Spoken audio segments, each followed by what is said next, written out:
Я приветствую вас, дорогие друзья, уважаемые гости, подписчики моего канала. Это прямой эфир. Максим Шевченко на связи прямо сейчас. Максим, приветствую вас. Здравствуйте, Александр. Здравствуйте, уважаемые зрители и слушатели. Друзья, всем большое спасибо за то, что присоединяетесь. Огромное спасибо за то, что мы вместе. И, как всегда, ответы на ваши вопросы в самом финале нашего эфира. Такая традиционная вишенка на торте. Поэтому пишите свои вопросы в клубе зрителей Шелест. Пишите обязательно в сообществе YouTube под анонсом нашей встречи. И в чате трансляции, но это в самом финале. Вы поймете, когда начнут звучать вопросы. Уже можно их оставлять в чате. Также подписывайтесь на Шевченко и на его частный канал в Телеграме. И, конечно же, на Ютубе, и давайте, так сказать, разбираться, что происходит.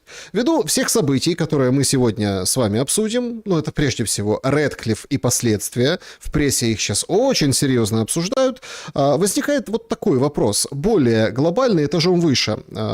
Значит, в каком формате, внимание, реально закончить войну? Реально. И вот такие форматы. На выбор. Их всего 4 предлагается, может быть больше, но давайте из 4 выбирать. США и Россия. Россия и Украина. Никого больше. Россия, Украина. США, Россия и Украина. На троих, так сказать.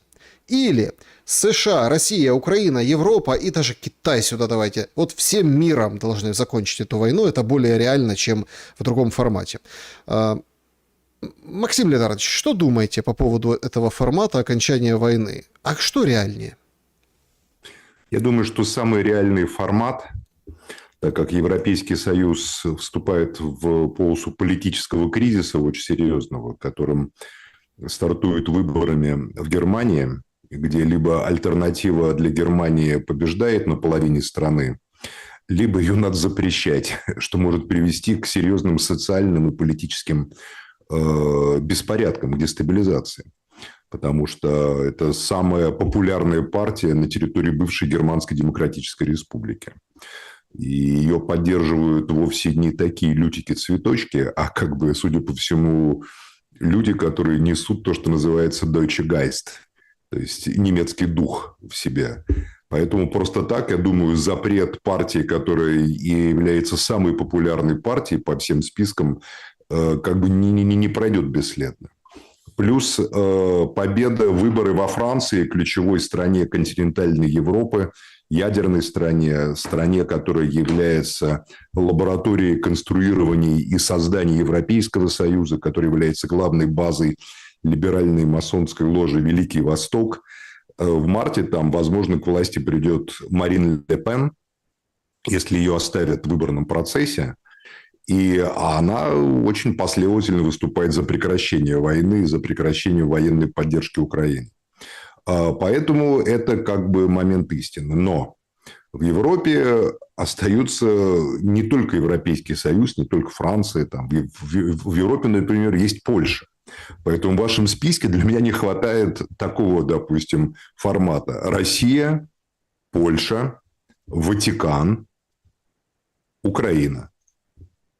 Я вот такую конфигурацию предложу, которая, мне кажется, гораздо более приближена к реальности. Может быть, я еще добавил бы сюда Румынию, если бы Румыния как бы не была подмята в прошлом году под себя Великим Востоком, либералами там жестко не расправились с националистами, Джорджеску, Симонеску и так далее. Мы видим, как конфликт между Польшей и Украиной раздувается сознательно, очень мощно, так, польской стороной даже.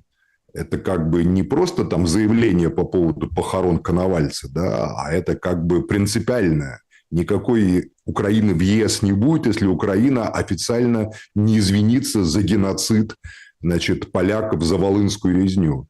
Трудно представить себе, что современная Украина вот со всем этим национализмом вдруг побежит извиняться за волынскую резню, понимаете? Хотя на протяжении 20 лет воспитывалось целые 2 поколения, наверное, тех, для кого там Бандера, Шухевич, Коновалец, там Медведь и так далее являются просто там, героями. Поэтому Польша сознательно это делает, плюс Польша вооружается активно, польская армия одна из самых сильных вообще в Европе.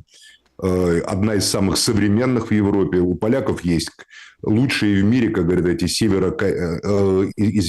извиняюсь, южнокорейские танки. Да что говорят, вот только что учения были, мы их все видели. Там парад был. В Польше был огромный военный парад, была демонстрация военной силы такой мощной. Поэтому я лично вот в вашем списке добавляю к нему еще один. Россия, Польша, Украина, может быть, Румыния, но под вопросом. И, кстати, безусловно, в этих переговорах будет участвовать Британия.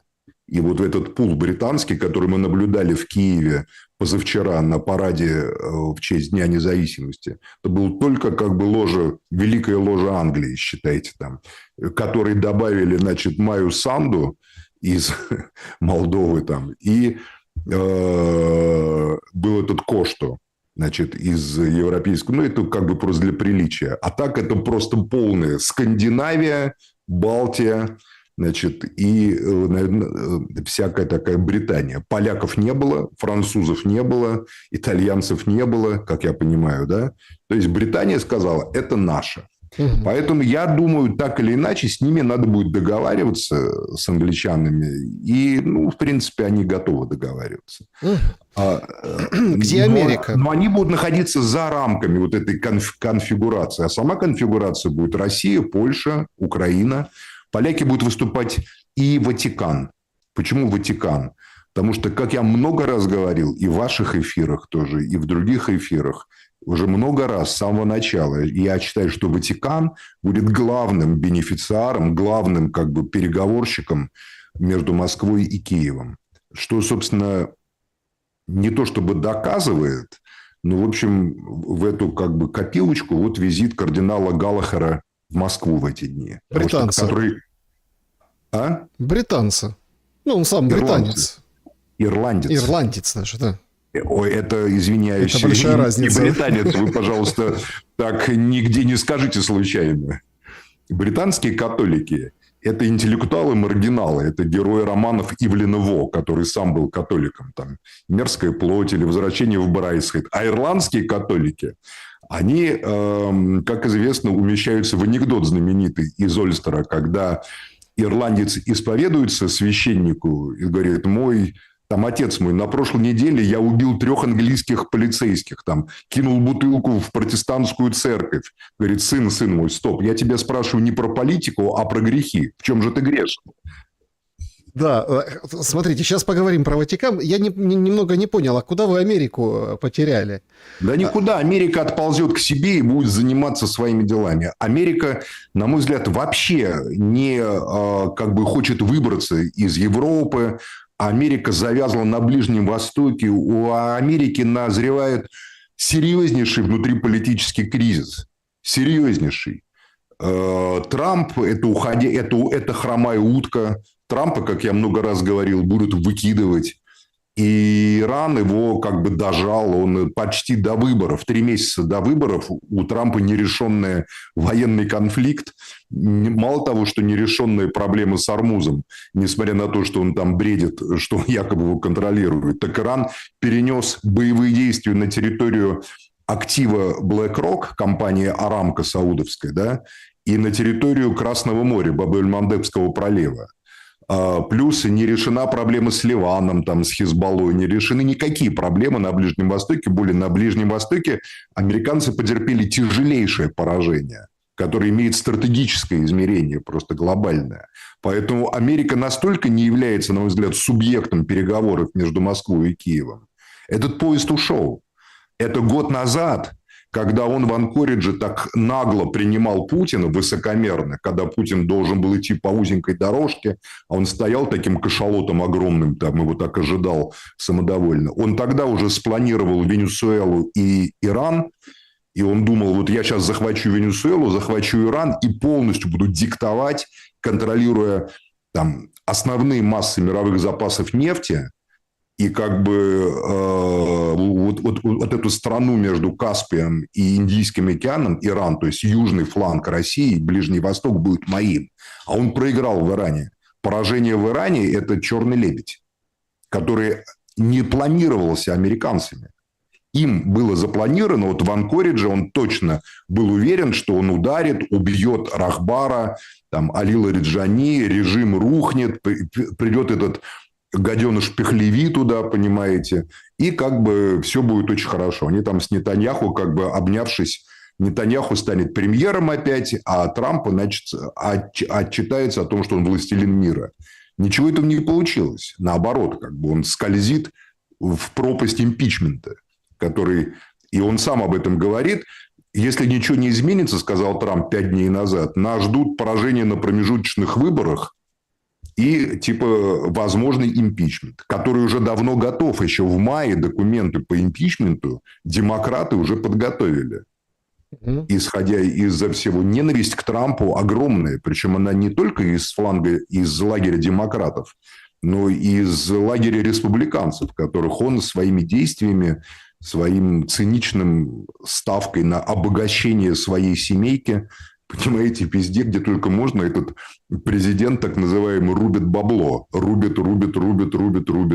Поэтому я лично думаю, что американская карта, она как бы здесь играть не будет.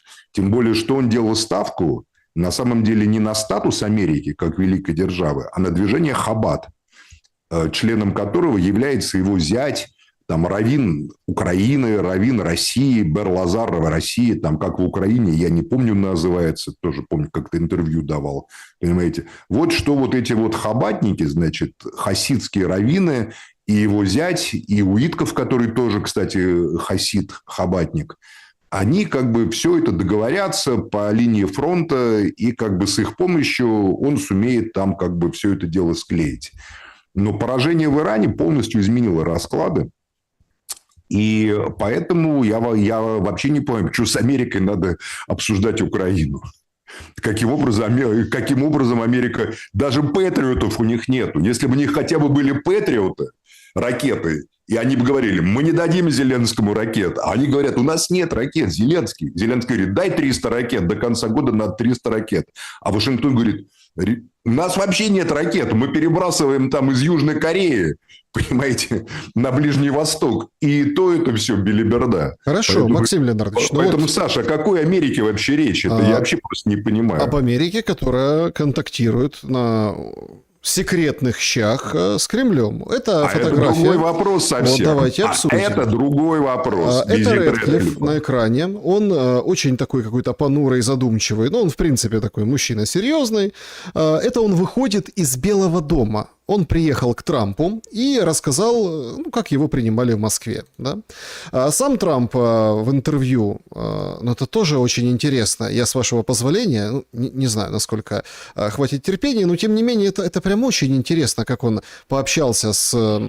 Ну, в общем, пообщался с журналистами по поводу своего визита. Значит, Глен Бек спрашивает у него, вы можете сказать мне, почему наш директор ЦРУ полетел посреди ночи на встречу с русскими? Трамп. Ну, ничего из вышеперечисленного нам, там, знаете, очень своего ни рода. Ни Ирана там, ни Украины, ничего нет. Полурутинная основа. Мне не хотелось бы разочаровывать людей. Мы бы хотели видеть окончание войны с Украиной. Это война, которая никогда не началась бы, будь я вашим президентом. Это один из негативных моментов того, что не было сделано таким образом. Я думаю, этот путь на самом деле оказался масштабнее во многих отношениях. У нас не было войны с Украиной, и к нам в страну не пришло бы 20 миллионов человек, как они приходят, просто выезжают, будто мы кучка дураков. Это как печально, но знаете, 20, я думаю, честно говоря, выше 25, они пришли не с тюрем, короче, перебросился на мигрантский вопрос, не раскрыл тему визита, не раскрыл, удалось ли о чем договориться, но и опроверг, конечно, глобалистов, которые, ну, подчивали всех нас версиями, что это Рэдклифф Путина отговаривает бить по НАТО, что сейчас вот война начнется с НАТО, или, например, план какой-то привез. Абсолютно тайна, покрытая мраком. Что вы думаете, означает этот визит на военно-транспортном самолете Рэдклиффа? Достаточно, вроде как долго встречались там, вроде с Путиным не встречались, но Путин почему-то отменяет свои мероприятия, подписывает какие-то секретные указы. Как складывается этот пазл того, что известно по факту об этой встрече? По факту нам известен разный бред, который сознательно вбрасывается в средства массовой информации для того, чтобы мы как раз максимально не понимали подлинные причины этой встречи. А основы разведки и как бы вот разведывательные технологии, они заключаются в том, то, что тебе усиленно пытаются рассказать о каком-то событии, скорее всего, является либо сознательно искаженным образом этого события, в котором тщательно дозированы возможная правда и абсолютная ложь, да, либо просто правдоподобной ложью. Никто не будет рассказывать никогда никакую правду о контактах руководителей спецслужб. Это просто вот эта аксиома, которую мы можем затвердить наизусть. Никакие журналисты не могут знать ничего о том, что именно и с кем Рэдклифф обсуждал в Москве. Поэтому любые утечки, будь то там Axios, будь то еще какие-то, это полная хрень. Вот это вот вторая точка, которую мы должны затвердить для себя. Третья точка. Рассматривать причины этого визита и его повестку мы можем, исходя из не угадывать конкретные темы, а исходя из общего контекста происходящих событий. Мы можем примерно предполагать, о чем они говорили, с какой-то долей вероятности, либо попадая, значит, в тот контекст, который соответствует нашему пониманию, да, событий. У меня вот есть как бы законченный, сформированный концептуальный образ всех этих событий. Я прекрасно как бы понимаю, ну, исходя из моей картины мира, что происходит. Это не значит, что я знаю, там, зачем приезжал Рэдклифф. Это будут догадки, предположения, потому что это государственный секрет. Государственный секрет, он на то и государственный секрет, что он помечается там, в США там, грифом «Only for your eyes», там, значит, там в России «СС». Совершенно секретно, да? Поэтому никто не знает, кроме узкого круга допущенных лиц. Там, возможно, руководителя разведки, и вот, значит, первого лица, которому он докладывает. И то не факт, что руководитель разведки доложит первому лицу все 100% того, о чем он говорил. Из истории разведок, там, политических разведок, мы точно знаем, что любой руководитель разведки может доложить 80% информации, выдав ее за содержание, а 20%, которые являются ключевым зерном и которые заключались как бы не в протоколе переговорного процесса, а как бы в беседах в кулуаре, он может и не рассказать, потому что если они не писались. Потому что там еще есть такой момент. Все, что вот как бы шло официально за столом, все это записывалось. Поэтому он не может соврать. Там есть контролирующие системы и с американской, и с российской стороны. Но есть такой формат, как давайте отойдем в сторону, оставим телефоны и переговорим. И вот тут очень важный момент. О чем они могли говорить? Угу. Я высказываю гипотезу. Вот сейчас на меня могут наброситься там наши уважаемые зрители, которые... что вот Шевченко там все это утверждает. Я не утверждаю. Это гипотеза. Потому что, еще раз говорю, мы ничего не знаем реально о том, о чем руководители разведок разговаривают. Но из общего контекста я исхожу из того, что Америка терпит поражение. Серьезнейшее поражение на Ближнем Востоке. Америка собирается выводить войска из Европы. Это официальные заявления, не каких-то конгрессменов или сенаторов, а это заявления на достаточно высоком уровне. Они сокращают свое пребывание в Европе. Америка, собственно говоря, находится... Она не может решить вопрос с Кубой. Ее главным оппонентом в Кубе, главным покровителем Кубы являются не Китай и не Россия, а является Ватикан, католическая церковь. Конфликт с католической церковью, тем более, что как бы глава демократов Гэвин Ньюсом, главный кандидат от демократов, католик, Марко Рубио католик, и даже вице-президент Джей Ди Венс тоже католик. То есть, как бы, я считаю, что интервенция на Кубу исключена просто. Вот как бы в этой конфигурации. Америка просто не примет эту интервенцию, потому что ни один американец, даже самый антикоммунистический вот американец, самый ненавистник Кастро, не знает точно, что Куба никак не угрожает Америке, современная Куба. Не знаю, как там было в 1962 году, но в 2026 Куба точно не угрожает Соединенным Штатам, чтобы американцы просто нападали на нее. Ой, да там вообще дискуссия происходит в Америке. Там Да. прям ряд блогеров говорят, ребята, солдаты, там демократия же все-таки, свобода слова, выходят солдаты, говорят, да, мы сейчас летим там на Ближний Восток, Да. бомбить страну, которая нам не угрожает. Это прям очень серьезный аргумент. Очень серьезно, на самом деле. С этим Ираном они очень... С нашим Ираном, моим любимым Ираном, они попали, как мы и предупреждали всегда, в очень серьезный капкан. Чему я очень рад, если честно, что они попали в этот капкан. А чего рады? Тому, что Америка терпит поражение. Почему вы рады? Потому что Америка носитель на Ближнем Востоке колониальных, империалистических, оккупационных форматов, структур. Они хотели, потому что они убили Рахбара, духовного лидера Ирана, когда он со своей семьей пил чай, со своей дочерью, со своим зятем, с 14-месячной внучкой, гробик, который стоял под его гробом. Потому что они убили девочек в иранской школе в Минвабе. Потому что они оправдывали убийство палестинских детей и израильскими, значит, этими самыми нацистами.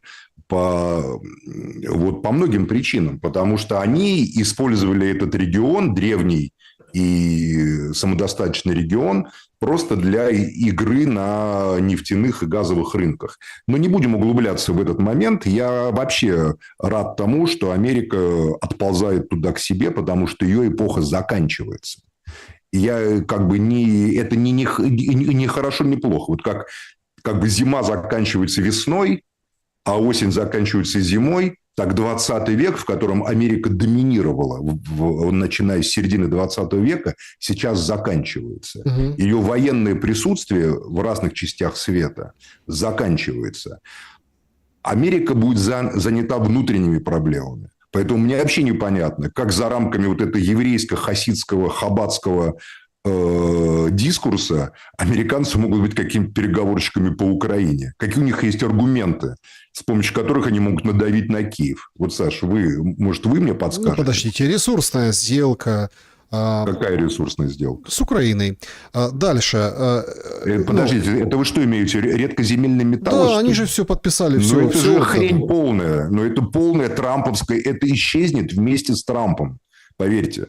Вот эта тема редкоземов, она исчезнет, когда исчезнет Трамп из политической жизни мира. Исчезнет и эта сделка, и коридор ТРИП, генеральным директором, который ей является некий Константин Соколов, родившийся в Ленинграде, менеджер из Чикаго, личное доверенное лицо Трампа, пожертвовавший в его фонд МАГА там сколько-то там миллионов долларов, понимаете? Ну, то есть какие-то еврейские, на самом деле, междусобойчики, понимаете? Но это после победы Ирана полностью... Это работало бы, если бы Иран проиграл. Это работало бы, если бы Трамп не напал на Иран. Но в этой ситуации, в которой Иран перешел в стратегическое контрнаступление и теперь блокирует не только Ормузский пролив, но и потенциально бьет я повторюсь, по активам BlackRock, компании Арамко, руками хуситов, и переносит боевые действия в Баб-эль-Мандебский пролив, и когда за его спиной над ним, над Ираном, заключаются Меканские соглашения, то есть исламский мир консолидируется. Я не очень серьезно отношусь на данном этапе к этому соглашению между Пакистаном, Турцией и Саудовской Аравией. Это скорее соглашение о намерении. Но под ним находится единственная страна, которая победила западную державу, а это Иран. Хорошо, давайте вернемся к Рэдклиффу. Поэтому зачем прилетал Рэдклифф? Он прилетал обсуждать, я вообще думаю, не Украину. Я думаю, что согласование, два момента есть в глобальной повестке. Первое, нам тоже подбрасывают, что якобы он обсуждал тему Ирана, и, возможно, ее касались в разговоре, в официальном. А неофициальном, я думаю, касались перехода к глобальной цифровой валюте. В сентябре, по крайней мере, в России стартует цифровой рубль, и в ближайшее время, я думаю, что цифровой доллар, или это токены USDT, или это что-то еще, Это мировая реальность мировой финансовой системы, мировой экономики. И я считаю, что это гораздо более масштабная, гораздо более важная вещь, переход к цифровым деньгам, да, чем даже украинская война, украинское примирение или отношения там, Америки с Ираном. Так и как объяснить, что борт прилетел, окрутнулся, за ним российский в Ригу полетел, засекреченные указы, отметенное мероприятие у Путина, но Путин с ним не встречался. Я это объяснить не могу. Никакой угрозы ядерной войны нет и быть не может. Это я уверен просто. Я уверен, что идутся какие-то переговоры, и переговоры ведутся по мере... с точки зрения каких-то очень больших глобальных перемен, которые будут даже больше, чем, не знаю, американское участие в украинском вопросе или украинская война. Украинская война, она будет заканчиваться как локальный конфликт. Это нам только кажется, потому что наши души, наши умы в него вовлечены, что это конфликт, который находится в центре современной мировой истории. Это не так. Это конфликт, который позволяет управлять современными глобальными процессами. Хотя на данном этапе сейчас, допустим, конфронтация между Россией и Украиной, война привела к блокаде примерно 30% мирового зерна, которое не поступает на мировые рынки. До недавнего времени не поступало. Потому что Россия и Украина совместно производят примерно 27-30% мирового зерна. Пшеницы, кукурузы и так далее, которые поступают не только в Африку, но и в Европу, кстати. Поэтому я думаю, что где-то на стыке этого, я думаю, что... Ведь почему еще глава ЦРУ? Потому что, смотрите, прилеты сенаторов или конгрессменов, сенаторы и конгрессмены не подчиняются, они их партнерами должны быть, какие-то сенаторы и конгрессмены с российской стороны. Это политическое такое мероприятие. Военные, которые всегда поддерживали контакт, Россия, США, ядерное оружие, эти связи разорваны во многом. Спецслужбы – это такая линия коммуникации, которая очень даже остается. Я напоминаю, что глава ЦРУ Бернс прилетал в Россию в ноябре, по-моему, 2021 года и, по-моему, в январе 2022 года, незадолго до СВО. Что он согласовывал? Я считаю, что согласовывал формат быстрого проведения специальной военной операции, что американцы давали на это добро. Смотрите, у вас оригинальная точка зрения, но есть шероховатость. Я сейчас попробую, чтобы мы прошлись. Ведь это очень важно. Значит, три момента. Момент первый. Вы говорите, что там-то Америка? Хорошо, позиция имеет право на существование, но давайте разбираться. Ложа британская на выезде была на Дне независимости Украины, бесспорно, это все отметили, все видят, да? Глобальная монархия, это был их праздник. И, как вышел Зеленский, говорит, все были заряжены, и я заряжен, все заряжены. Отлично. Но, а что Бёрнам говорит? Я буду просить Америку. А Вадефуль, как министр Германии обороны, что говорит? Он раньше немножко заезжал. Говорит, я буду просить Америку. Вот эти все силы, они все будем просить Америку. Вы говорите о том, что Америка никак не может повлиять. Извините. Под американцами, как бы ни рассказывали, что под европейцами, но под американцами все-таки набушники. А санкции Америки самое страшное против тех же политических животных, которые возглавляет Зеленский, которые его окружают. Ведь это только к нам показывают, это как водевиль. Подумаешь, кто-то что-то украл, какие-то мешки денег, мудрая Микитась целуются, а потом тут ее пишет. Не-не-не, все серьезно. А деньги-то у Ермака, это же дело тянется еще с 25 года, американские, в американских пачках. То есть тут очень интересная история. И в конце концов, третий момент, как по Америке, это же тоже какой-то цирк. Когда Зеленский сегодня выписывает орден Илону Маску, до этого скандал был о том, что якобы с Маском договорились, чтобы его Старлинки использовать, а Трамп говорит, а вы мне соврали, подождите. А сейчас видите, договорились, представляете, или там договариваются, переговоры, чтобы Маск давал данные Старлинков, чтобы бить по пусковым установкам российской армии. И даже вот украинские аналитики, прости господи, конечно, но мы все знаем, мы все видим в небе, что летят спутники, ну как, линеечкой, да, красиво, так все, это такое шоу зрелищное, особенно когда небо чистое. Они летят с определенной периодичностью, раз в полгода, раз в год. Но нам сказали, это они над Россией активизировались, высматривают. И украинцы радуются. Так вот, можно закрыть все эти данные разведки, за которые, кстати, выступал и отвечает Рэдклифф, и совсем другая война будет. Америка очень серьезный вес имеет на Украину, и рычаги там будь здоров, а вы как-то ее отбросили. Я считаю, что Америка имела гораздо более серьезный вес, ее влияние сильно уменьшилось. Действие НАБУ внутри, во-первых, осенью должен приехать в Россию глава ФБР, согласованный визит. НАБУ – это скорее ФБР все-таки, а не ЦРУ, будем откровенны. Наверное, ЦРУ тоже там держит руку на пульсе, но это ФБР. Я считаю, что это очень вообще такая, как бы внутренняя вещь, которая как бы не имеет такого глобального измерения. Я прекрасно понимаю ваши чувства к этому режиму, но эти разборки – это скорее вот борьба за власть. Англичане показали, что они не отдадут Зеленского ни в коем случае. Не отдадут Зеленского, раз. Одновременно с тем, как они были в Киеве, кардинал Галлахер был в Москве, а это как бы злой следователь, это, значит, рыцарская часть, аристократическая часть традиционалистского клуба, Лондон, да, а добрый следователь – это всегда Ватикан, который за мир и за все хорошее, как бы, понимаете. А у Ватикана есть, я расшифровываю то, что я говорил в начале, есть свой, как бы, своя армия, это Польша. Польша – это католическая армия, потому что в Польше костел нет силы, которая сильнее, чем костел. Как там, сколько у Папы Римского дивизий, да?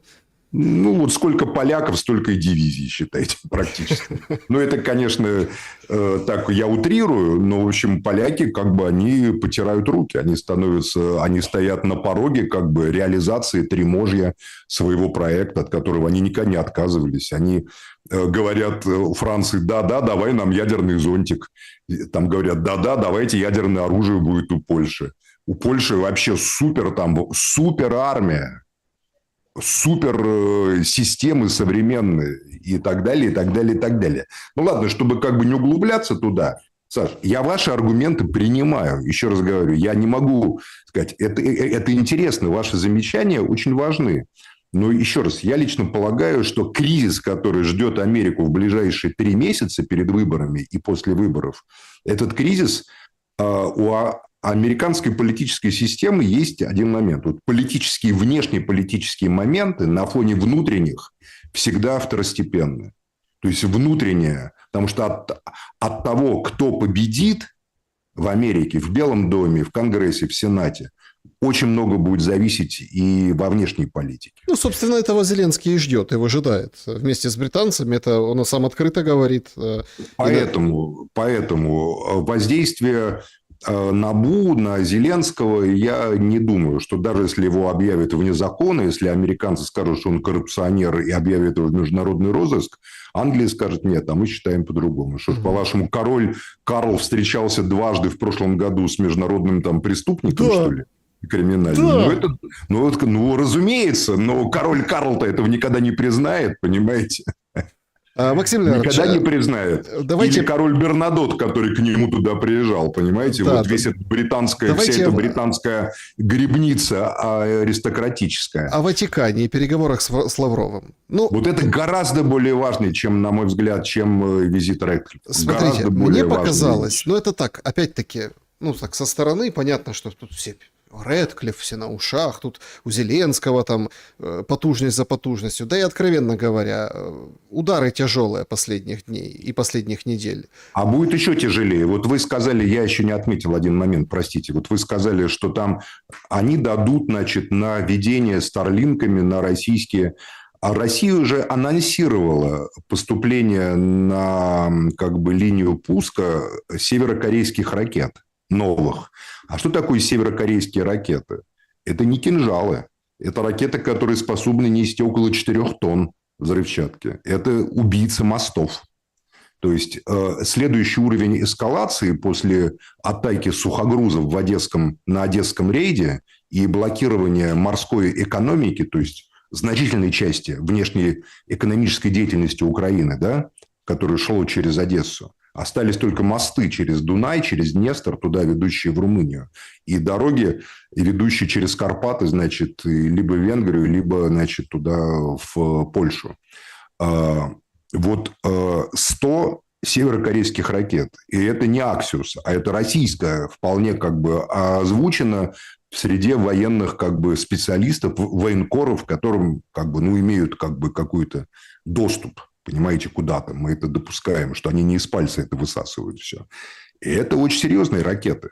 И это ракеты, которые как бы пока не применяются, потому что это мосты, вот у нас часто говорят, почему там не стреляют по Днепровским мостам? Потому что Днепровские мосты построены в советское время с расчетом на ядерный удар практически. Понимаете, там такие быки, вот эти, на которых держатся мосты, которыми ни ланцетами ничем не уничтожишь, там, а бомбами еще надо попасть. А вот ракета, говорят, это северокорейская, у нее там плюс-минус 10 метров, 10-15 метров разлет. 4 тонны – это серьезная такая вещь. Это больше, чем планирующие бомбы трехтонные, которые сейчас используются. И это следующий уровень эскалации, который уже проанонсирован Россией. Поэтому в ответ на «Старлинки», которые могут предоставить и удары по российским пусковым установкам, я думаю, что ответ будет на следующий уровень эскалации. Россия эти уровни очень контролирует. Вот 4 года не было блокады морского сообщения Украины. Сейчас в ответ на войну против маркетплейсов, которую Украина развязала сама, ну, хорошо, не Украина, режим Зеленского развязал, да, и, главное, еще это восторженно все анонсировали, что это делается для того, тема как бы товаров двойного назначения сразу исчезла, и сразу возникла тема, что это делается для подрыва банка ВТБ и подрыва финансовой системы России. Это же они сказали в Киеве, да?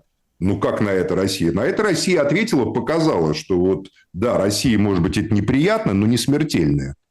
А вот блокада Одесского порта, это для Украины почти смертельно.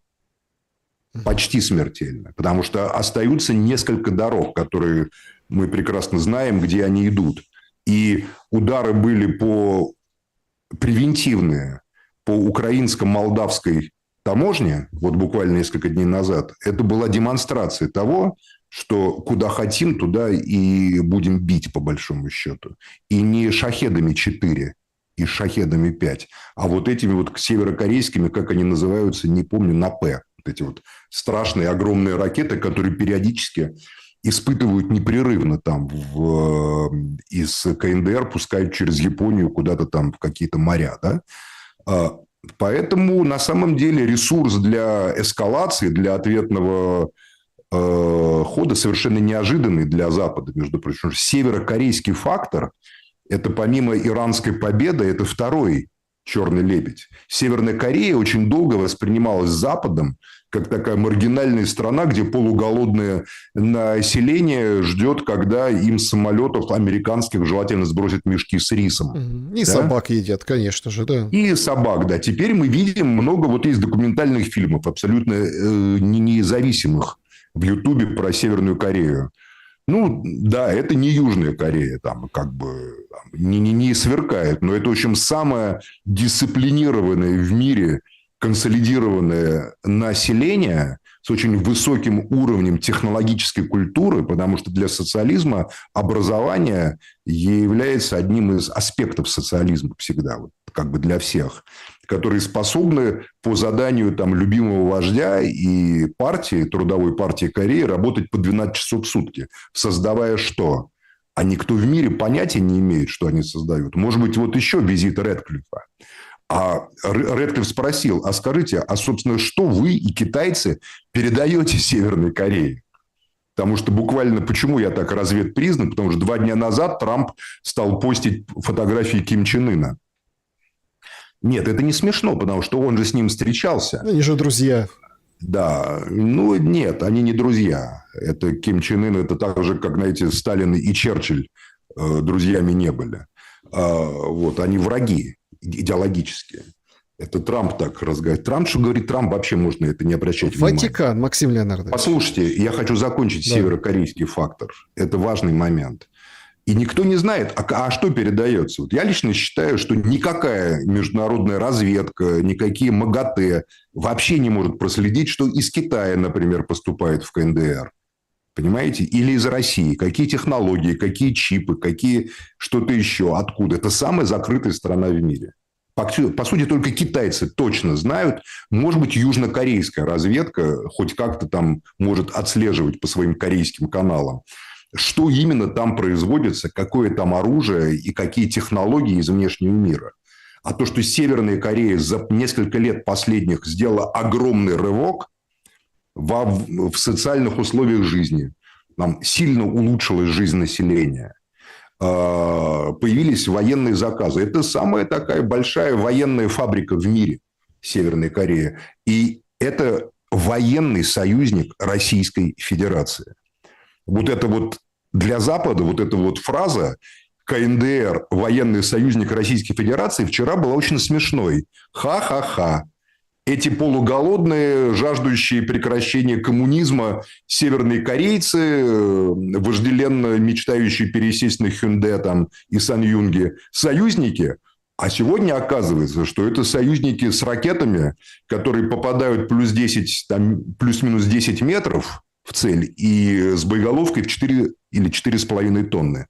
Это совсем другое, как говорится. И вот это шок. То есть совокупность кризисов в Европе, 2 кризиса в ключевых странах, в Германии в ближайшее время, во Франции весной, в США кризис в ноябре, на Ближнем Востоке американцы проиграли, там складывается антиизраильская коалиция во главе с Турцией и с участием ядерной страны Пакистана, к которой Иран очень благосклонно относится и сказал, что мы получили приглашение вступить в Меканское. Это Иран, который там разбит, разбомблен, но победоносен, да? То есть, на самом деле, в этой ситуации, какая Украина американцев? Это вообще была чисто хасидская тема хаббатская, вот эти вот переговоры, понимаете? Это они лоббировали. И их акции резко упали вниз. Резко упали вниз. Потому что все опиралось на Трампа и на его зятя, и на Уиткофа, и на его бизнес-партнера. Улетает Трамп, и улетает эта тема. И это еще один момент, почему Рэдклифф мог прилетать.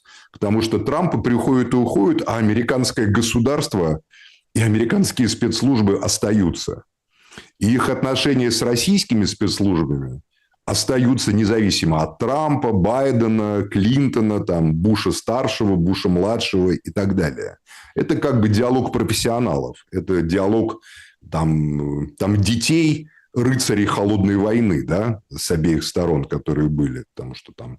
И поэтому, я думаю, еще одна версия, она может быть фантастическая, кому-то покажется. Возможно, Рэдклифф, вот когда вот отошел в сторону с кем-то, мы же не знаем, с кем он беседовал, да, по статусу, наверное, вряд ли это Нарышкин. Так формально, наверное, Нарышкин, да, может быть, Нарышкин. Может быть. Но может быть и там... Не Нарышкин. Да. Не Нарышкин. Ватикан. Патрушев, например. Нет, смотрите. Вот. Он мог сказать, вы знаете, скоро Трамп уйдет, но жить-то надо. Да. Как будем жить? И вот это вот установление контактов, которые будут после Трампа, а если Трамп уходит, Венс становится президентом. И тут мы плавно переходим к теме Ватикана. Новообращенный католик Венс, который презентовал свою книгу этим летом о том, как он из американского евангелизма перешел в католицизм. Последний политик мирового уровня, благословленный умирающим папой Франциском, папой-иезуитом, единственный на папском престоле. У него есть шанс, он мгновенно становится с уходом Трампа в случае импичмента или чего-то еще президентом США. А спецслужбы – это же не лакеи, которые собираются и уходят. Знаете, президенты приходят и уходят, а спецслужбы остаются, как известно. Директора, может, и меняются ЦРУ, а уже заместители директоров, как правило, могут и оставаться, или начальники департаментов. Они там сидят Ну, десятилетиями. с Лавровым не очень хорошо поговорили. Ну, так, по крайней мере, складывалось впечатление по там, Кто? представитель Галахер? Ватикана, да, Галахер. Очень хорошо, я думаю, поговорили. Очень хорошо. Это нам рассказали, что не очень хорошо. Ну, тут что имеет значение? Ватикан воспринимает Украину как свою собственность. Украина значительная часть Украины, значит, до конца 17 века, после, значит, войны победоносной для Алексея Михайловича там, с Речью Посполитой, все равно оставалась под властью католицизма. И православным там, после этой войны стало совсем как бы туго, да? Все православные, как бы, собственно, перетекли туда вот на гетманщину, на ту Украину, которая, условно говоря, была, как бы тяготела к Москве или там играла между Стамбулом, Москвой и так далее. Поэтому Ватикан считает половину Украины своей собственностью. Собственно, Даниил Галицкий получил корону из рук там, значит, папы, фактически, понимаете? И там никто ничего такого не забывал. Когда Сигизмунд III шел на Москву в 1600, по-моему, 11 году, 12 году, то он как оправдывал свои притязания на Московское царство? Так как мы даровали Болеслав, по-моему, не помню точно, как звали, корону Изяславу, киевское княжение, мы дали, король Польши, католик, дал киевское княжение Изяславу, сыну Ярослава, да, а Рюриковичи прекратились с Федором Иоанновичем, да, то поэтому как бы теперь мы будем говорить, кто будет королем, значит, князем Руси, князем Москвы. И это буду либо я, либо мой сын Владислав. Так было в 17 веке. Это факт. Из пести слова не выкинешь. Они оправдывали тем. И это для Ватикана как бы недавняя история. Для Ватикана это все как бы вот прецедент, на который можно сослаться. Поэтому Ватикан приезжает делить Украину. Ватикан говорит, что возьмете вы, а что возьмем мы. И наш как бы мобильные группы в лице польской... Да, Лавров упрекнул Ватикан, ну как, поставил на вид, что... Ну, вы как-то там обратите внимание, какие гонения на УПЦ. И отдельно тяжелейшая же история Святогорской лавры с убийством монаха, поножовщиной, огнестрелом. Похоронили монаха. И, вы знаете, тишина такая гробовая официальных структур в Украине меня поражает. Ну, даже если это элементарно. Убийство. Дураки, это им все как бы будет припомнено тем же самым Ватиканом, поверьте. Дураки просто, они просто не понимают, о чем речь идет. Они достаточно ограниченные люди, на самом деле. Они эти стратегии, для них вот эти вот Ватикан, завтра им это припомнят.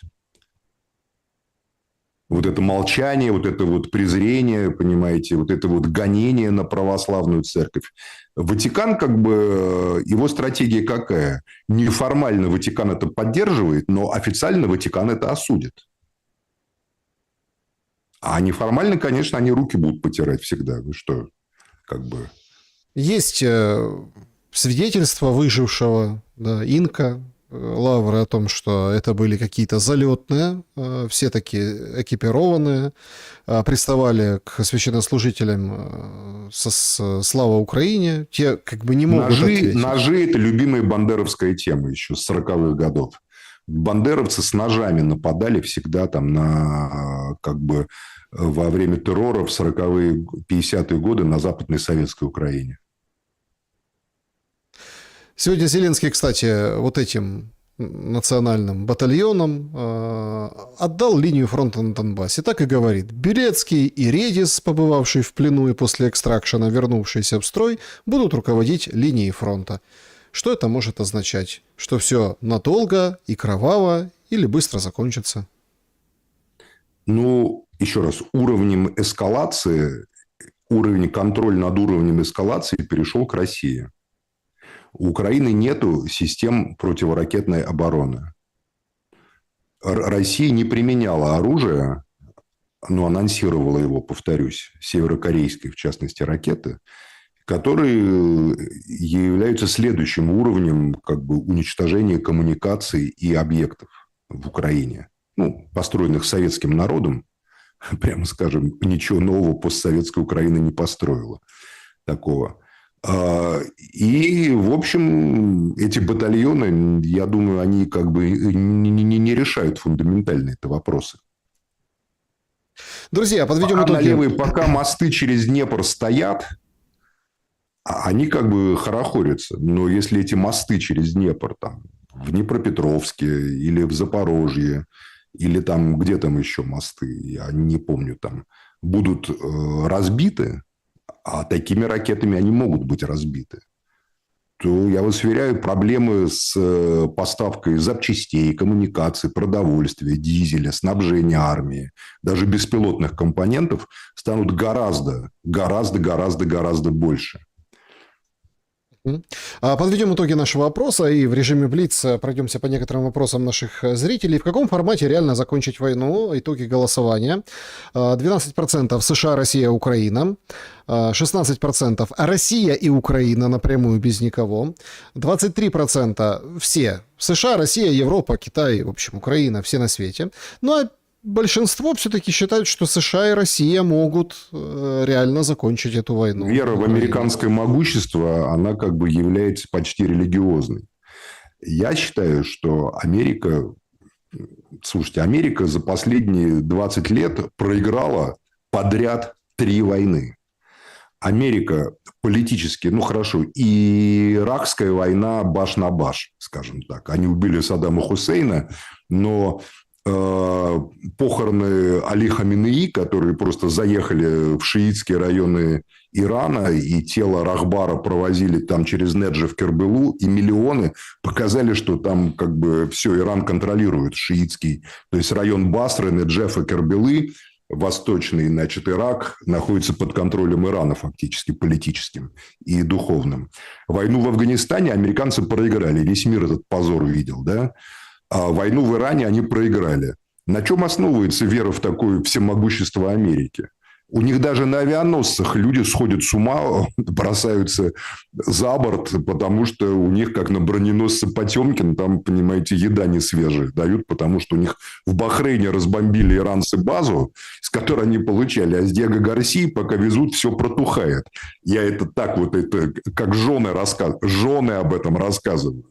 То есть, понимаете, на самом деле это напоминает события февраля 17-го, когда русские женщины брали инициативу, защищая своих мужей, которые там сидели на галицийских фронтах каких-нибудь там и думали, как бы им замириться там с бравым солдатом Швейком таким условным, да? Вот, американские, и вы именно это рассказываете, американские Marines, которые были и являются гордостью нации. Маринс, хотя что это за гордость такая? Там во Вьетнаме они деградировали до наркоманов, которые просто там насиловали и убивали там мирное население в Сонгме, а потом бежали оттуда. И об этом есть прекрасная книга полковника Дэвидсона, понимаете, американского разведчика «Война во Вьетнаме», где он показывает последовательную деградацию американской политики и стратегии. Вообще этот миф Америки военный, он очень сильно раздут, на мой взгляд. Вот как только они встречаются с реальным сопротивлением, будь то Корея, будь то Вьетнам, будь то Иран, они всегда как бы как-то отползают. Будь то талибы. Талибы их победили. Я-то был уверен, что талибы победят, потому что я Афганистан неплохо знаю, бывал там много раз, и был уверен в духовной как бы такой мощи пуштунов, которые опираются на родную землю. У них никаких иллюзий у меня не было, что они проиграют эту войну. Но все равно, где Америка, что она выиграла? Вторую мировую войну? Ну, допустим, благодаря Советскому Союзу. И то, как говорится, знаете, там, что еще, Гранаду там оккупировали? Расскажите мне. Ну, что... Келлог рассказывал, да, про Гранаду, где у него там служила жена. Великий успех. Там, понимаете, 120 кубинских строителей сопротивлялись несколько дней там, подразделениям Великой Дельты. Всем этим Шварценеггерам и Сталлоне, которые их там Кубинцы, они... Поэтому, пожалуйста, американцы на самом деле вовсе не такие любители воевать далеко от территории своей страны. Они вот сейчас даже фильм близко, «Одиссея». Вот близко, фильм да. «Одиссея» – это о чем? Усталый морпех, полковник морской пехоты возвращается из тяжелой, далекой иракской войны, да, из-под Трои. Ему снятся военные преступления, которые совершены благодаря его тактической там задумке. И вот он едет там, и с ним разговаривают прекрасные женщины, Шарлиз Терон, а ему снится окровавленная горящая Троя. Это фильм про то, что американский высший генералитет, которым является Одиссей в этом контексте, испытывает тяжелую фрустрацию по поводу всех этих войн на Ближнем Востоке. Вот что снял Нолан. Это никакая не эпопея «Одиссея». А это фильм, который резюмируется просто так: оставьте уже нас в покое, мы не хотим воевать где-то там хрен знает где. Мы хотим взять нашу любимую верную жену, которая отвергла приставание молодых офицеров в части, пока мы где-то там странствовали по морям и океанам, и с любимой женой уплыть на Запад. Это же любимый вот этот вот англосаксонский миф. Что находится на Западе? Авалон. Что находится на западе Америки? Калифорния. На запад. В демократический штат Гевин Ньюсом. Да, давайте в режиме блиц несколько вопросов. Илья просит у вас прогноз. Здравствуйте. В какие сроки Россия сможет захватить Донбасс и удастся ли ей это сделать в ближайший год? Пойдет ли Путин на Киев второй раз? Спасибо вам большое за ответ. Нет, такие прогнозы я давать не буду, потому что когда захватить, это, пожалуйста, как бы спекуляции военные. Потому что война – это всегда такое дело, что когда кажется, что вот-вот уже, вот-вот, на самом деле что-нибудь да случается такое. Но я так полагаю, что уровни эскалации у России в запасе еще есть весьма серьезные. Киев... А зачем? Нет, не надо. Это очень тяжелое, как бы вообще ненужное совершенно и непонятно, как там, да и зачем. Это значит, для такого похода надо вот реально проводить огромную мобилизацию, понимаете, огромную мобилизацию. Нет, это не надо.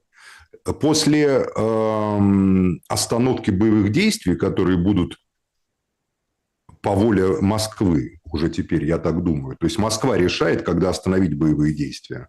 Захватив Донбасс или не захватив Донбасс, и потом еще дальше пойдя, освободив, как говорят в Москве, да, и дальше пойдя, там, президент России анонсировал, зону, как это называется? Безопасности, санитарная зона, да, безопасности. То есть, на самом деле, проблема в другом. Проблема не в Киеве, а в Харькове. Российская армия вплотную может подойти к Харькову. Она находится уже в нескольких десятках километров от Харькова, по большому счету. А при всем при том, что, как бы казалось, Харьков – это огромный... Это, во-первых, столица Украины была советская достаточно долго до войны, если мне память не изменяет. Правильно? Правильно. Во-вторых, Харьков – это огромнейший культурный технологический город, который на самом деле абсолютно русскоязычный по преимуществу. Поэтому зачем захватывать Киев? Понимаете, это, на мой взгляд, еврейский город. Город еврейской интеллигенции, когда можно подойти к Харькову и совершенно по-другому влиять вообще на геополитические расклады внутри украинского пространства. В случае остановки боевых действий я лично не уверен, что симпатии харьковчан будут так уж безоговорочно на стороне Зеленского и на стороне там, Западной Украины. Вот мне так кажется. И вы лучше меня знаете Украину, Саш, гораздо в миллион раз, естественно. Я теоретически эти знаю вопросы, но мне так почему-то представляется. Поэтому чисто с точки зрения стратегии захват Киева не имеет никакого, ни малейшего смысла. А вот как бы диктовка и то, с кем будут вестись какие-то переговоры, разговоры, смысл имеет. Мгм. Лина Востроилова, уважаемый Максим Леонардович, как вы отвечаете на вопрос, почему в мире вообще возникают войны? Не задумывались вы, что война это пусть и негативная, но часть природы человека, что человек без войн не может, и мир без войн невозможен. С другой стороны, на выходе из двух мировых войн возникает Организация Объединенных Наций, цель которых войну сделать преступлением, то есть запретить войны, запретить часть природы человека, но, как мы видим, ей не удается. То есть такая попытка отвернуться от реальности. Соответственно, войны и не регулируются. Войны могут быть своего рода иммунитетом человечества. У вас очень идеалистическое представление об Организации Объединенных Наций, во-первых. Не успела закончиться Вторая мировая война, как уже в 1949 году под флагом Организации Объединенных Наций объединенные войска ООН развязали кровопролитную, ужасную войну в Корее, которая привела к гибели огромного количества жителей Корейского полуострова. Напомню, что американское вторжение, жесточайшие бомбардировки Северной Кореи проходили под флагами ООН. Поэтому считать ООН каким-то символом мира я лично просто отказываюсь. ООН – это инструмент американской политики. Советский Союз как бы чуть-чуть прибирает себе полномочия в ООН где-то начиная там, с 60-х, 70-х годов, когда вот Африка освобождается, и в ООН получается огромное количество стран, которые, условно говоря, выбирают социалистический путь. Тогда Советский Союз, вообще его голос опять начинает звучать в ООН. Поэтому, что касается войн. Классики марксизма говорили, что война – это повивальная бабка истории. Является ли война неизбежной? Нет, не является. Война неизбежной не является. Я считаю, что война является следствием желания захвата ресурсов, захвата коммуникаций, захвата путей сообщения, захвата населения, в конце концов, то есть господства. Угу. Что является иммунитетом от войн? Отказ от философии господства. На мой взгляд, пусть это кто-то и не согласится, отказом от философии господства ей является только концепция социализма. Угу. Интересно. Только социализм дает отказ от философии господства элит или от философии господства корпораций, банков, финансовых структур, институтов и так далее. Ну, ладно, это вопрос теоретический. На данный момент я считаю, что в этой войне, которая искусственно создана абсолютно, никаких предпосылок к войне между Россией и Украиной просто не было. На наших глазах лепили эту войну. Лепили просто, понимаете, политтехнологи, спецслужбы, олигархи, криминальные элементы. С обеих сторон, я скажу это откровенно, я не боюсь этого говорить, понимаете. Третьи силы были заинтересованы. Зачем? Чтобы вернуть мир в кризис, в войну, управляемый конфликт, в который как бы убивают друг друга внуки и правнуки бойцов Красной Армии, а другие решают свои вопросы по переброске капиталов из пирамиды нефтегазовой, которая определяла вторую половину 20 века, в пирамиду такую же финансовую махинацию. Вы говорите, вы говорите, не было предпосылок к войне. Буквально вчера Кобяков, тот, который говорил, что СССР юридически существует, выдал, что 8 марта 22 года ВСУ готовились напасть. Поэтому на 2 недели раньше Россия напала первой. Это не предпосылка к войне. 28 марта 22 года – это уже как бы война сама по себе. Война была с 2014 года, я считаю. Война, военный конфликт идет с 2014 года. С момента, когда там сначала Турчинов объявил АТО, и пошел потом, как бы Россия вмешалась, защитив Донбасс, понимаете, Донецк и Луганск. Поэтому вот эта вот война, она могла быть прекращена много раз. До нее можно было не доводить, до этой войны. Я помню Киев 2010 года, где никаких бандеровцев, где роль бандеровцев исполнял такой клоун Тигнебок, понимаете, который финансировался Виктором Федоровичем Януковичем фактически там. И с Востока финансировалась партия «Свобода». Поэтому вообще как бы заигрались просто. Левочкин заигрался, другие заигрались. В Москве те, кто с ними имели отношения, заигрались. Но никакой ненависти между Россией и Украиной не было. Владимир Ильич Путин на 2014 год был популярнее любого украинского политика внутри Украины. И это как бы... Вот у вас бывает Евгений Копатько. Он тогда был самым лучшим украинским социологом, я помню. Можно его спросить, понимаете? Если мне не верите. Можно там Карасева, не знаю, как вы с ним общаетесь. Эти все данные, я помню тогда, вот по Украине Путин опережал там Януковича, Тимошенко в роли самых популярных политиков, которые воспринимаются позитивно гражданами Украины. И это правда поэтому. И вот эту ситуацию смогли вот довести до 2022 года. И ничего естественного в этой ситуации не было. Да, Запад, да, происки Запада, да, еще что-то. Ну, а как вы противостояли проискам Запада, по большому счету? А как вы мешали Западу создавать эти банды на Украине, создавать эти сети в Украине, понимаете? Разного рода там подрывные Проблема в том, что это же тоже украинцы.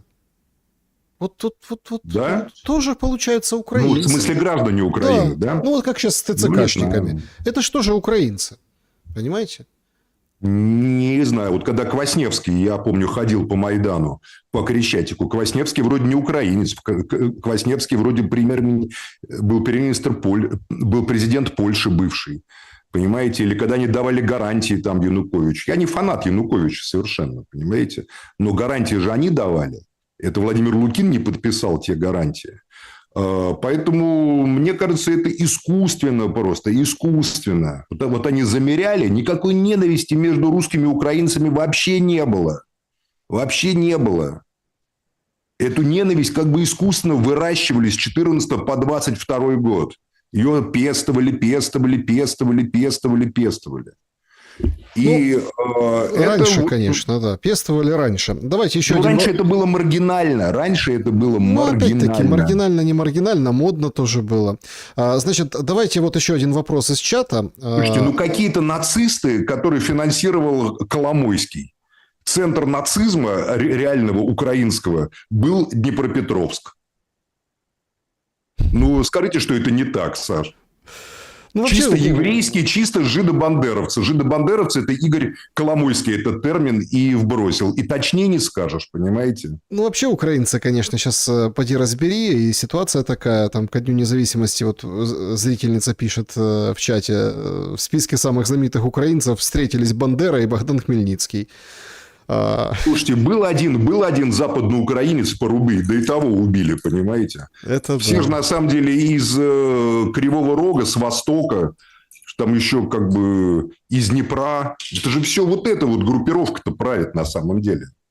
Что там, у вас много во власти бандеровцев, западноукраинцев? Ну-ка расскажите мне, кто у вас там с Галичины, с Львива, с Тернополя? Нет, да давайте только не будем. Кравчук, ладно, Кравчук был с Ровенской области, допустим, Леонид Макарович, но он был такой советский человек. Посмотрите на мудрую Ирину. Зама. Это какой-то... Со Львовской области, что значит какой-то? Хорошо, ладно. Да, главный раввин ее это самое на поруки берет. Да. То есть, все как всегда. То есть, и они это как бы, они это не скрывают, они пожалуйста. Значит, вопрос, давайте два вопроса из чата, коротко. Первый, какая вероятность, что лидеров АДГ и Ле Пен не хлопнут физически? И вообще, что будет, если глобалисты удержатся у власти? И вдогонку второй вопрос по поводу США и Канады. Они там это пошлины, но 40% электричества-то идет из Канады в США. Что делать с этим фактом? Давайте уважим чат-трансляции. Вот такие вопросы. Канада – это Великобритания, считайте. И второй партнер Канады, крупнейший, это Китай. И Канада посылает США на 3 буквы. Просто вот на USA они их и посылают туда, понимаете?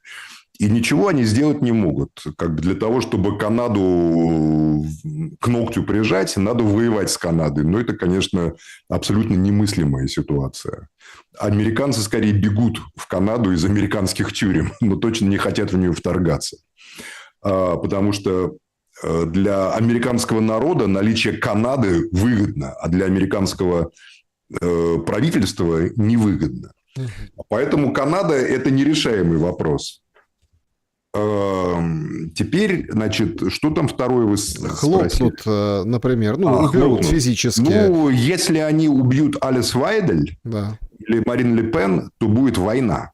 Восстанет просто. Германия восстанет. И я, честно говоря, не ставил бы на Западную Германию в этой борьбе. Я ставил бы на прусаков, на бранденбургцев, на саксонцев. То есть на самых лучших в истории солдат, которые когда-либо были в немецкой армии, которые были костяком немецкого духа, немецкого военного духа, и которые сегодня сохранили такое тестостеронное начало мужское. Тут есть такой очень важный нюанс, который многие не понимают. Говорят, ГДР был страной социалистической. Ну, кто придумал социализм? Русские, что ли? Социализм придумали немцы. Да. Социализм – это...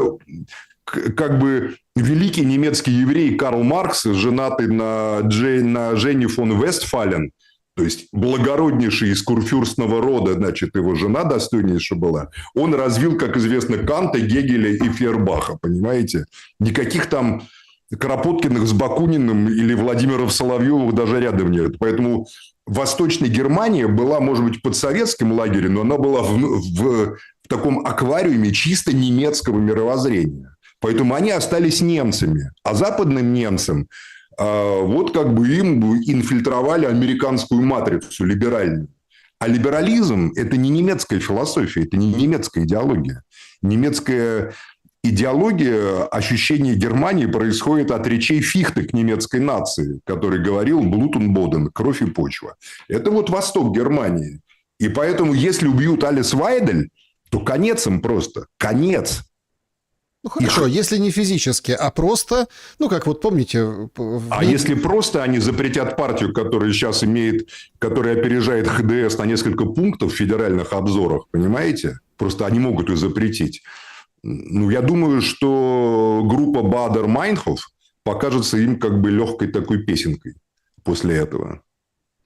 Я видел, как-то посвятил 2 часа, я так немецким владею немножко, смотрел выступления депутатов АДГ в Бундестаге. Там все остальные фракции выходят. Я честно скажу, это риторика высокого пафоса и высокого уровня. Когда там они говорят, что Мерц, ты не канцлер немецкого народа.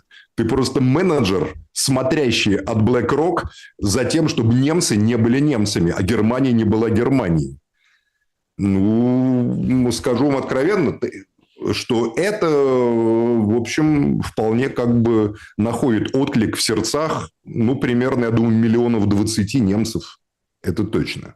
Друзья, достаточно. Что у вас нашло отклик в ваших сердцах? Оставьте, пожалуйста, свои сообщения в комментариях. Всем большое спасибо, что посмотрели наш сегодняшний эфир. Максим Леонардович, благодарю за время и мысли. Спасибо вам. Да. И простите, если я кого-то обидел. Я не хотел это сделать, те, кто меня слушает. Я с большим горем отношусь к этой трагедии, которая происходит между русскими и украинцами, понимаете? И молюсь о том, чтобы это все прекратилось как можно быстрее. Поэтому, если я проявил какое-то незнание каких-то там аспектов украинской политики, тоже, пожалуйста, не серчайте на меня, потому что вот для этого есть Александр Шелест, который гораздо лучше меня понимает детали украинских политических там всяких моментов. В общем, мира и добра всем людям, где бы вы ни находились. Да, друзья, обязательно встретимся еще с Максимом Шевченко и больше уделим времени на ваши вопросы, поэтому не серчайте на меня, что так мало вопросов прозвучало. Я думаю, что нагоним, и все, скажем так, все вы спросите. А если... А есть еще вопросы, Саш, там, да? Нет, так вопросов масса, просто... давайте еще 10 минут блица такого. Просто тут дело в том, что... окей, потому что, знаете, как бы договаривались с вами о том, что... я вот вижу, что не хочется, чтобы люди оказались как бы такими неудовлетворенными. Да, давайте... 10 минут абсолютного блица или 5 минут блица. Да, давайте. Пишите. Короткий вопрос, короткий ответ. Да, быстренько пишите. Короткие вопросы не всегда, но вопросы интересные. Давайте вот из клуба зрителей, а вы пока пишите в чат трансляции, сейчас опять выведем чат на экран. Поехали. Максим Леонардович, США считают Китай своим главным стратегическим соперником, поэтому им выгодно как минимум не допустить окончательного сближения России и Китая. Похоже, на это была рассчитана линия Трампа 2025 года. Закончить войну в Украине через определенные уступки и стимулы сделать России более нейтральной страной в будущем противостоянии США и Китая. А Европа уперлась и давит на Россию. В результате Россия еще больше сближается с Китаем, что ослабляет позиции США. Не получится ли так, что европейцы, пытаясь защитить себя и свое геополитическое положение, в итоге ослабят США и весь западный блок, тем самым самих себя? Виталий задает этот вопрос. Нет, понятие европейца, оно очень абстрактное, оно не имеет смысла. Потому что европейцы совершенно разные. Вот мы видели сейчас одних европейцев в Киеве, другие европейцы сидят в Париже, третьи европейцы как бы в Сеуте отбиваются от марокканцев, понимаете? Это такая вот как бы аморфная масса.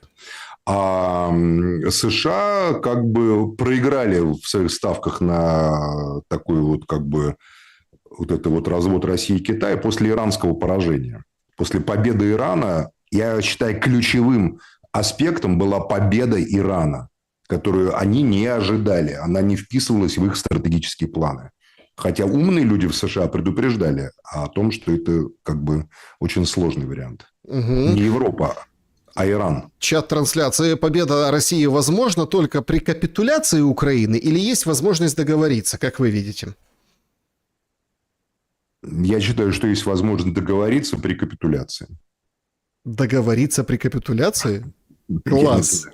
Ну, что значит договориться? Договориться – это значит признать, что стороны обладают равным потенциалом, способны нанести друг другу одинаковый ущерб. Я думаю, что Украина не может нанести. Я уверен даже, что Россия обладает гораздо большими возможностями, которые она еще не реализует, для нанесения Украине такого ущерба, на который Украина не может адекватно ответить. Со слабым в политике никто, как с равным, не договаривается. Можно делать вид, что слабый тебе адекватен. Но Россия опирается на свои и на северокорейские, ну, это практически как свои, считаете, силы. А Украина зависит, на самом деле, от того, там, как Илон Маск там решит, понимаете, во многом. Понравится ему орден или нет, который ему конечно, да, там вот Илон Маск. То есть, это совершенно разные как бы ресурсы, да, и они как бы неадекватные. Поэтому я думаю, что Россия оставит, как бы, будет следовать стратегии принуждения к миру на российских условиях. Максим Леонардович, в Китае социализм на сколько процентов, как вы думаете? Я думаю, в Китае на 100% социализм. Просто это социализм с китайской спецификой. В Китае любой капиталист-миллиардер, который там ездит на Роллс-Ройсах, Бентли, на китайских вариантах этих машин, в одну секунду может быть исключен из партии, перестанет быть миллиардером, а все его миллиарды отдадут трудовому народу. А сам он встанет у позорного столба, ожидая то ли расстрела, то ли как бы ссылки на работу там в далекую тибетскую деревню какую-нибудь, понимаете, землю пахать. Поэтому всем руководит в Китае Коммунистическая партия Китая и Народно-освободительная армия Китая. Центром власти является, как он называется, военный революционный совет при ЦК КПК, который возглавляет Си Цзиньпин. Это и есть точка власти, точка красного императора, как Андрей Петрович Девятов нам рассказывает. Угу. И это, да, это такой китайский социализм. Это как бы... Вопрос, почему говорящие головы Зеленского, спрашивает Сергей Хромов, там перечисляет Пальчевский, Гордон, Петров, все чаще говорят об убийстве или смерти Путина. Они желают смерти Путина? Я добавлю, что еще и Зеленский в обращении к Путину на День независимости Украины, а именно так я это трактую, потому что там вначале чуть-чуть про народ поговорил, а потом к Путину начал обращаться. Тоже говорил и намекал, прямо говорил о том, что ждут все смерти Путина. Что это за культ смерти? Ну, это культ чуда, который их спасет всех. Ну ладно, Гордон там умотает либо в Израиль, либо в США, понимаете, либо еще там что-то с ним такое случится. Как и остальные, кстати, тоже. Либо в Израиль, либо в США умотают. Ну, они ждут как бы чуда. Чудо. Знаете, вот Гитлер, когда ему сообщили, что Рузвельт умер, Гитлер, говорят, там дико радовался в бункере под грохот советских бомб, которые падали на бункер. Он думал, ну, сейчас точно, вот сейчас точно Рузвельт умер, значит, Сталин сейчас поссорится с Черчиллем, там придет Труман, и тут Германия как бы эрваха воспрянет, воскреснет. Но, как мы знаем, эти мечты как бы не сложились. Смерть Рузвельта ничего не изменила. Есть объективные законы истории, которые не зависят от воли человека. А когда вам рассказывают, что причиной всего является какая-то воля одного какого-то человека, знаете, вас обманывают. В 3 словах можете очертить, что для вас основное: правда или истина? Спрашивает пользователь. Ну, конечно, правда, потому что я русский человек, и я последователь той великой максимы Достоевского, который сказал, что если так случится, что истина будет против Христа, то я буду с Христом против истины. А Христос, это я уже цитирую другого русского великого писателя, Льва Николаевича Толстого, это самый лучший, самый честный, самый порядочный, самый достойный, самый человечный человек, ну, примерно так Лев Николаевич описывал, который был когда-либо в истории. Поэтому я буду с Христом против истины. А истина она в чем? А истина она записана в книге Экклезиаста. Сильные всегда сильны, слабые всегда слабы, и не было ничего из того, чего не было бы прежде, а прежде как бы всегда цари попирали народы. Но Христос сказал, что это не так. Хороший ответ. Вопрос от пользователя. Жалеете ли вы о ситуации, возникшей с Николаем Сванидзе? Что за ситуация не в контексте? О чем говорит зритель? Если что, я сразу выразил сожаление. Николай Карпович стал распускать руки и перевел как бы из теоретического спора о Сталине и сталинизме во время войны в то, что как бы решил ударить меня по лицу. В ответ получил. Естественно, я сразу сказал, что я об этом жалею, что как бы, ну, извиняюсь, Николай Карлович I руки стал распускать. А когда кто-то распускает руки, он должен знать, что он может получить ответный удар в нос. Каковы перспективы у Гренландии, если в случае успешного экономического удушения Канады? Не будет никакого успешного экономического удушения Канады. И Гренландии тоже у США не будет? Не будет.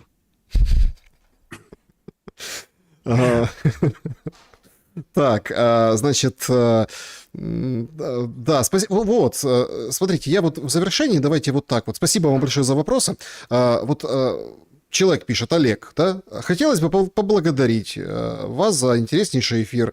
Особое спасибо Максиму за аналитику, берегите себя и всем мира. Почему я это читаю? Казалось бы, да, но это...